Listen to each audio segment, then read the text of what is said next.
Guys, kasama natin Miss Aisel Santos playing the role of Elsa para sa Isang Himala. Ito na, mainit na pinag-uusapan na ang mga Santoses daw ay maglalaban-laban for Best Actress.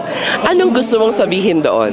Kinikilig po ako dahil ako po'y talagang tagahanga ni Ate Juday ang nag-iisang Miss Star for All Seasons na si Miss Vilma Santos. Kaya ang maihanay man lang sa kanila, napakalaking pribilehiyo, and I'm very, very honored.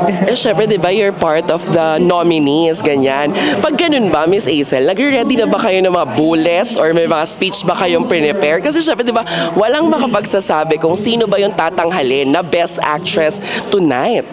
In real life, I'm very bad at speeches. So, I think I'm the type na I can never prepare. Never prepared. But yeah, nagpapasalamat po sa pagkakataon nito na makasama kami sa MMFF. This is a very historical moment for all of us, di ba? It's a fellowship night for everybody para magsaya, para magkita-kita, mingle sa lahat. At syempre, bonus pa doon. Actually, bonus di ba talaga na maging parte ng 10 sa mga pinakamagagandang pelikula for the 50th edition. What can you say?